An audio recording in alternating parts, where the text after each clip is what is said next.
A continuation of the lectures that I've already taken. For those of you who were not there, didn't attend the classes, and for those of you who did but would want a recap, I'm doing Unit 2 with you, which is sex related comparisons. The reference remains the same, and so there are two aspects to this unit. One is what are the different attributes in which we can see gender differences, and are some we're going to be discussing some of the theories that account for these gender differences. Now, we had talked about many characteristics. I can just go over these slides very quickly. um, I think we talked about differences in cognitive abilities, spatial ability. Among under cognitive, we talked about spatial ability, mathematical ability, verbal ability.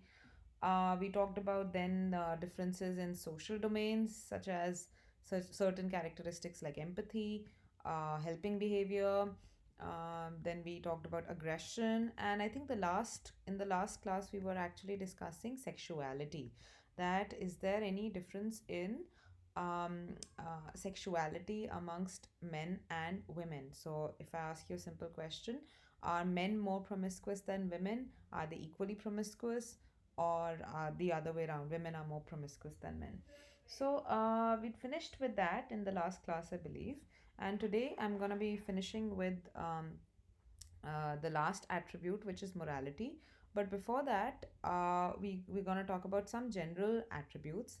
So, a review had found that if we talk about apart from empathy and helping behavior and aggression, there are also some other characteristics on which people have found that men and women differ, such as men are found to be relatively more assertive than women, and women are found to be relatively more submissive, nurturant, or experience negative affect, negative emotions more than men. Of course, there are sociological theories for this, there are biological theories for this, there are psychosocial theories for this, and we're going to discuss that later. So, coming to moral development now. This is one of the most famous theories of developmental psychology, which is Kohlberg's theory of moral development. So, Kohlberg was a researcher and developmental psychologist. So, what he did was he conducted something called a Heinz dilemma. Now, Heinz dilemma में क्या हुआ था that they told these young kids, boys. So his sample was all boys of different age groups. So he probably, let's say, started at 5 years old, 6 years old, 7 year old, and all the way till 18 years of age. Now, and he did a longitudinal study. Longitudinal study means that he followed when 5 year old kids became 7 year old, then he re examined them, and then 7 year old became 14 year old, then he re examined them. So the same sample was re examined at different points of time, is what longitudinal study means.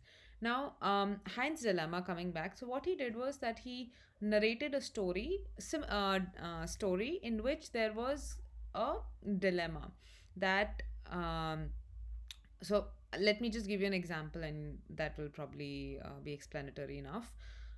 So Heinz dilemma is that Heinz is a man whose wife is suffering from a rare disease, and there is one chemist who has developed this new medicine, a new cure for that disease, but he's selling it at 10 times the price of the medicine. So if that medicine is of 10,000 rupees, he's selling it for 1 lakh rupees.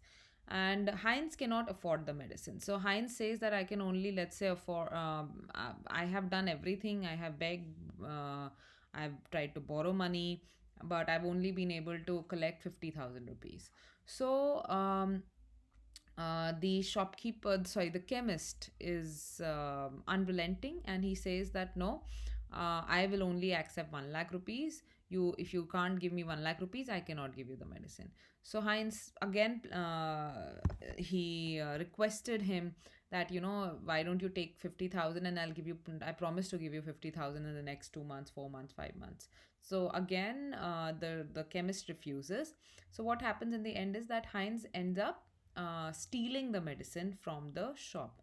Now, this is after the story, the boys were told the participants of the study with boys, they were told ki is it what is the right thing to do, and did Heinz do the right thing by stealing or not. So the question is, this is a dilemma कि हाइंस ने सही किया या हाइंस ने गलत किया.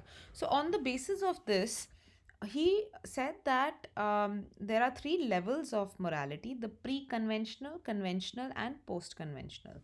So of course you're not supposed to know this theory in detail, but I'll still go over it. So 3 to 7 years में pre-conventional आता है, 8 to 13 years में conventional आता है, and generally adulthood is may be related with post-conventional for some people, if not all. Not for all people, but for some people. So बच्चों की जो morality होती है वो स्टार्टिंग में सही वो चीज़ है जिससे डांट ना पड़े, जिससे मम्मी डांटे ना, वो सही चीज़ है. तो द चाइल्ड वुड से कि उसको मेडिसिन चुरानी नहीं चाहिए थी क्योंकि उसे डांट पड़ेगी, या फिर बच्चा ये भी बोल सकता है कि उसको मेडिसिन चुरानी चाहिए थी क्योंकि अगर उसकी वाइफ मर जाती है तो उसको डांट पड़ेगी कि आपने अपनी वाइफ को मरने दिया.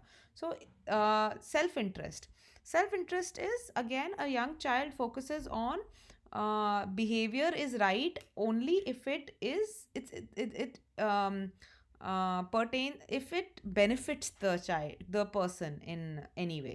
So he would say कि नहीं, उसको अपनी वाइफ को मरने नहीं देना चाहिए क्योंकि उसके लिए फिर खाना कौन बनाएगा, या फिर नहीं, उसको अपनी वाइफ को मरने देना चाहिए क्योंकि पुलिस आके उनको ले जाएगी तो उसको परेशानी होगी, तो उसको ये परेशानी नहीं लेनी चाहिए. तो सेल्फ इंटरेस्ट, बच्चे इस तरीके से सोचते हैं मोरालिटी के बारे में. कन्वेंशनल विजडम होता है कि जो good boy bad boy attitude, good boy good girl, good boy bad girl attitude means कि वो बिहेवियर सही है, that behaviour is correct in which there is approval from the society, that is सही, and जहाँ से disapproval आता है वो गलत है. अगर सोसाइटी, फैमिली, खानदान, सोसाइटी आपको कहता है कि ये बिहेवियर आपका अप्रूव करते हैं हम, तो वो आपके लिए बिहेवियर सही हो जाता है. और अगर आपको सोसाइटी कहती है, फैमिली कहती है कि नहीं, ये आप गलत कर रहे हो, you're a bad person if you do this, तो चाहे वो कुछ भी हो. सो अगर आपको लेट्स से सोसाइटी कहती है कि आउटकास्ट मैरिज आप नहीं कर सकते हो, तो वो आपके लिए मॉरली गलत काम हो जाता है. उसके ऊपर आता है law and order. Law and order very simple, जो लॉ कहता है वो सही है, जो लॉ कहता है वो गलत है, वो गलत है. तो बट इसके यू हैव टू थिंक कि स्लेवरी एक टाइम पे लीगल थी. The kind of atrocities that the British government committed on Indians was again very legal because they had laws. So is everything that is legal also morally correct? That is questionable. The higher form of morality, which is considered to be the post-conventional morality, is where people realize that laws are a contract that people have with the system. So I have a contract with the system कि मैं आपके laws and तब तक follow करूँगी कि जब तक आपके लॉज एक ग्रेटर गुड पे फोकस करते हैं. तो मैं चुराऊँगी नहीं मेडिसिन, क्योंकि मेडिसिन चुराना कोई भी गलत बात है, क्योंकि कल को मेरे से कोई चीज़, someone can steal something from me. So I will not steal someone else's things, and nobody else should steal my thing, and we agree this is a contract that I have with the society. So this is, in this case, people realize that laws are flexible, and they are constructed, they are consensus based constructions by the society. And lastly, post conventional morality is about principle, that it's the highest form of morality according to Kohlberg ki you have your own principles and you have reflected on your own usul, आपके खुद के उसूल हैं ये. जैसे कि a highest form could be कि नहीं, where if you are to compare life and death, and if you are to compare stealing, then life holds greater value, क्योंकि जो चुराया है वो वापस आ सकता है, पैसा भी वापस आ सकता है, बट किसी की जान वापस नहीं आ सकती. तो this is a principle. There could be n number of principles. So an adult, some of the adults who display post-conventional morality would be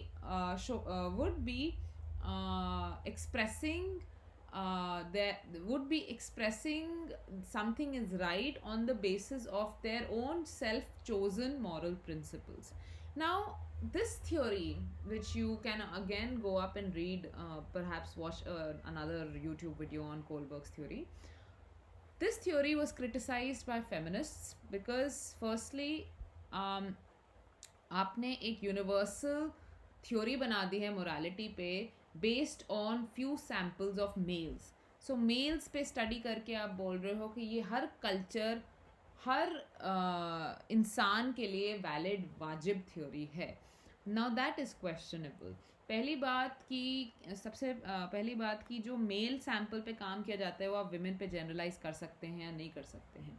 second काम उसने ये कहा कि women are their morality is not justice oriented as much as it is care orientation.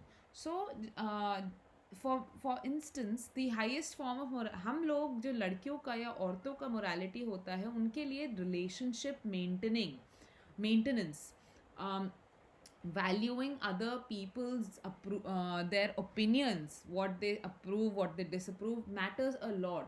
So for me, for instance, let's say for a woman, for instance, it is immoral to have sex before marriage because it is something that the society highly disapproves, even though principally there is, I don't see any principle here that you're adhering to. You are just adhering to right and wrong on the basis of what the society says is right or wrong. So now the problem is that males morality, justice oriented morality would come under the highest form of morality, whereas women's morality comes under the second conventional morality and the third stage, second level and the third stage. So by this work, by this theory, what you're concluding is that women's morality is inferior from men's morality. So Gilligan criticizes Kohlberg's work and says that women's morality is not inferior but different from men's morality. So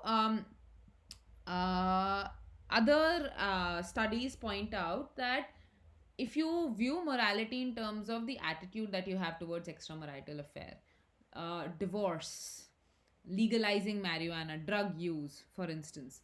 So women have been found to hold more traditional views that extramarital is wrong, divorce is wrong, marijuana should not be legalized. Similarly, if you think about issues such as gun control, racial discrimination, a decrease in income difference between rich and poor का जो difference है, and death penalty, इसमें भी women are found to be more compassionate than men.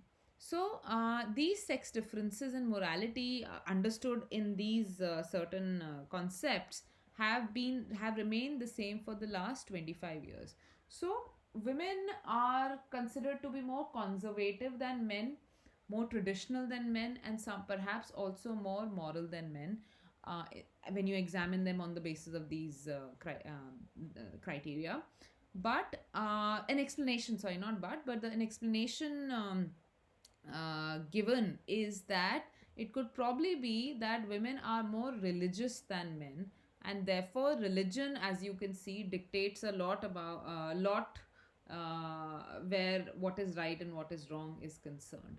So this is perhaps that is why women are likely to appear to be more moral than men. Now we end this discussion over here. In the next video, I will be tracing the different theories of sex differences that we've read so far. But I would expect you to the check out the reference in the section over here, and Helgeson is the reference that we'll be using. And please read the sex differences that we've done so far, because if you are not thorough with those sex differences, understanding theories would be a little bit difficult for you. So that's all for this lecture.